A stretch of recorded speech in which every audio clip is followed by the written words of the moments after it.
Hi, I'm Andrew Armstrong and welcome to the Back Office Teardown Lab. I'm opening a package that was recently sent to me. I'm doing it off camera because it's got loads of the sender address information on it, and I was too lazy to put a bit of sticky tape over it. But check this out. Now, you probably haven't seen one of these if you're a youngster, because you've got apps for this sort of thing. But look at this. The RYO Chess Computer. Look at that. This was all the rage. When I was young, when I were a young lad, you used to have chess computers. And I don't think this would have been around. This is way more sophisticated than the sort of stuff that we had. But these would have been the latest and greatest technology, because you can imagine Nintendo even had games like Othello were really popular, so you think that's kind of a simple game, but that was like a really popular NES title. But this is brilliant, isn't it? Because this is actually a guide for teaching you chess. And I don't know if you play chess at all or if you've picked it up at some point in your life, like a lot of us have. But it's kind of tricky to learn, let's put it that way. There's a few moves and you can get... I'm rubbish at it. I'm going to be honest with you, I'm pretty rubbish at it, but I've recently started getting into it because I've been watching chess videos and I'm like, yeah, actually, it's a really good game, it's deep. And I do remember I quite had, particular openings I liked, and I used to... oh my gosh, look, that's fallen off. That's no good. Have to glue that back on. Goodbye talks.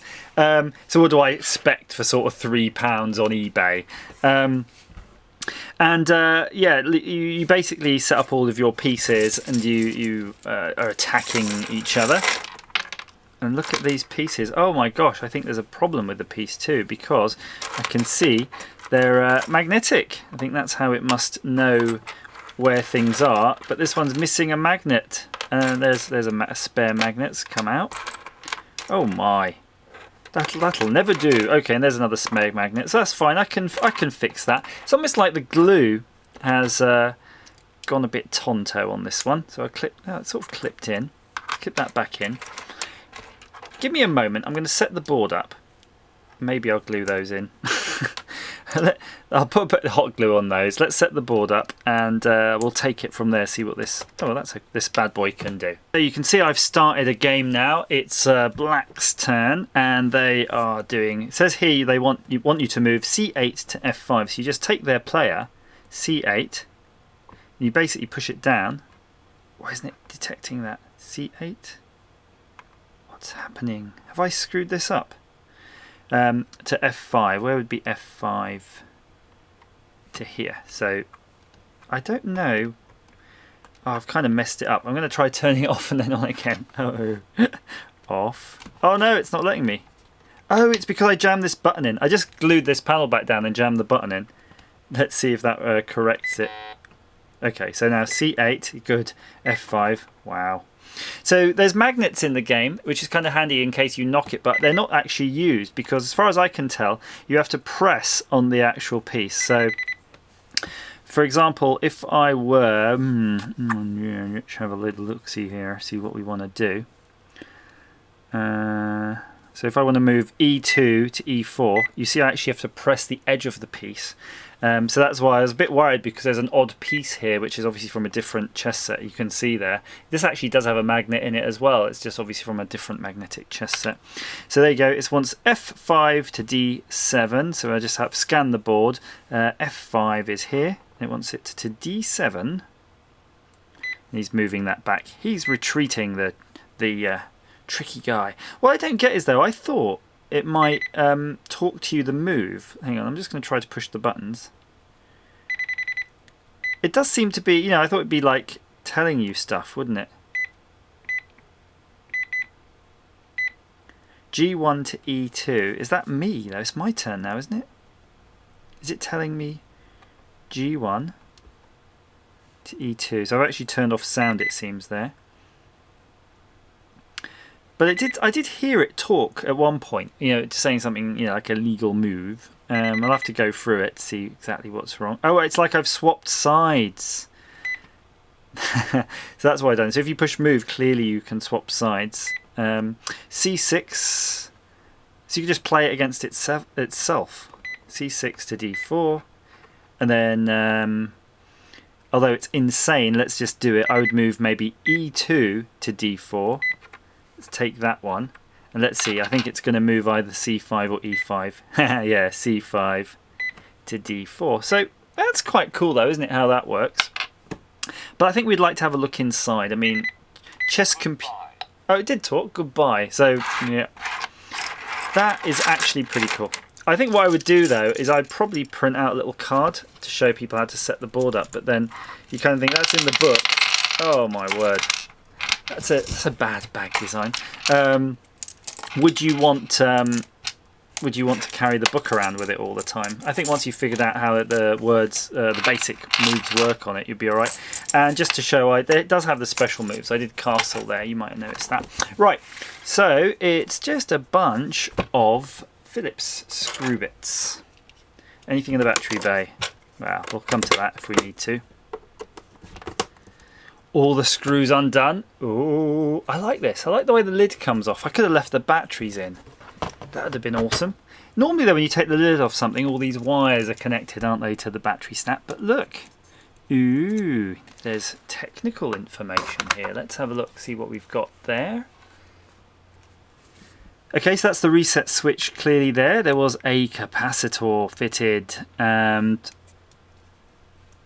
the whole panel on this side, on the other side, must be a membrane, because this is the like the horizontal and the vertical of that membrane. And shall we have a look very gently though? Look at that, that's kind of a bit flimsy. If we can take these out, we might be able to see what CPU it's running. Although, I betcha bottom dollar it's going to be, oh my word, don't break, please don't break. It's going to be a blob. A thing on a blob. It's always a thing on a blob. It's almost not worth taking apart, is it? We know it's going to be a thing on a blob. This reminds me though very much like a cheap electronic keyboard. They're constructed in pretty much exactly the same way. It's phenomenal really to think how you can really get these mass-produced devices down to next to nothing. The injection molding for the pieces must cost way more than anything else on this. And if you shop around, you can find these same games with drafts. I think they do Connect 4 effectively. They do a lot of other games as well that are kind of anything that can use that grid-based system as part of the multi-pack. And they go for peanuts. They're literally like £3 on eBay or something, but you'll pay more in the P&P than the actual device. But if you see them at a car boot sale, they could be worth picking up. So I'm just going to plop this out, taking care again. Already, those ribbon cables are really kinked, so I'm kind of already worried about those. And oh, that speaker, let's get that, free up a bit of speaker wire here. Being a bit tenacious just because there's a tiny bit of glue still touching that. So there's the screen and there's the membrane. It's quite nice, isn't it? Colourful bit of membrane there.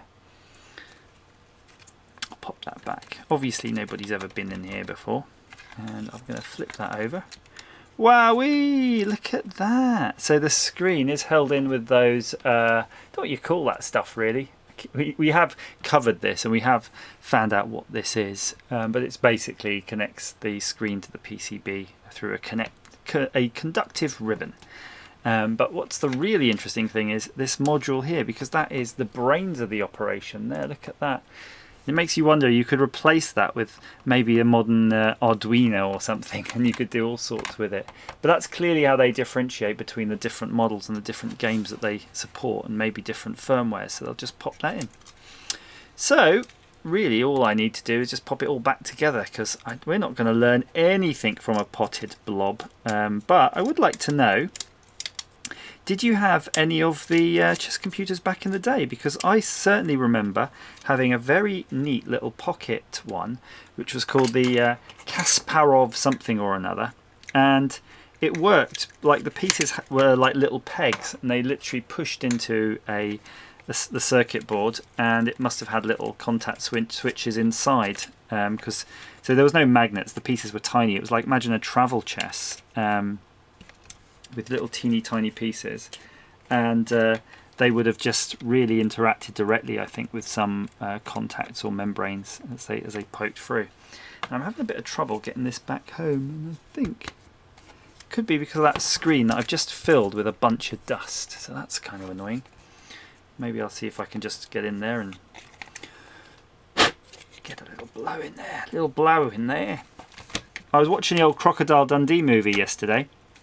That was one of the sort of favourites as a child, and I kind of feel it feels a little bit sexist, a little bit racist. You know, I did enjoy it. Yeah, don't get me wrong. It's just because it's a movie from my childhood. But I was kind of thinking, I don't know if the sort of Paul Hogan humour is humour that the youth would be able to tolerate. I say tolerate. That's the word I'm using. It's like watching Alf Garnett.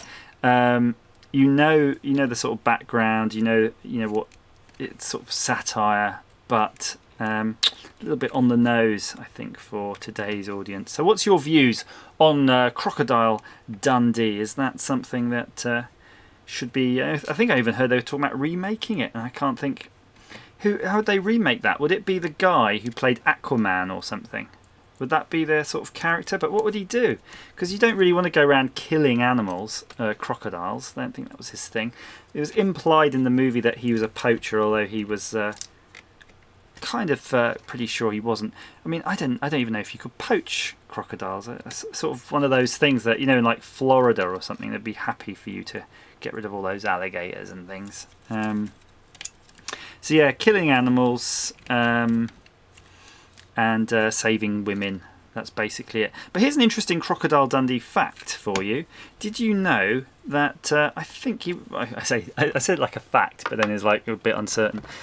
I believe he was married to the co-star in the movie, the lady, and I think you see her bottom in a sexy bikini at some point in that movie, and he was married to her for like 35 years or something, and they were filed for divorce. So that's a long marriage, though, right?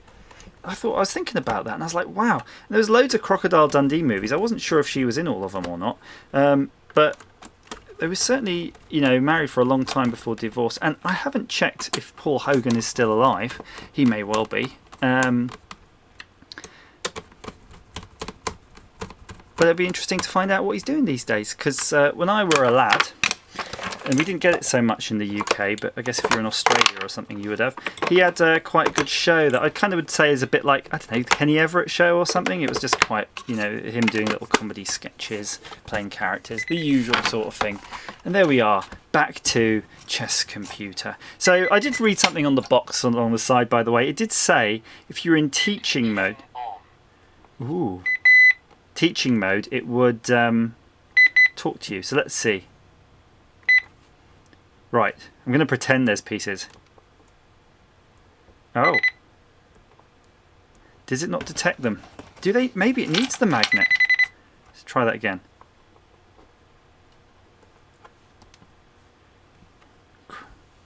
I don't think it picked it up. Hang on, new game. This is interesting, isn't it?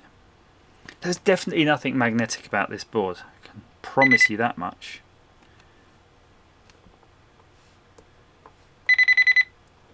Do you see it's not detecting that? Oh, did I forget to plug the ribbon cables in? Bugger.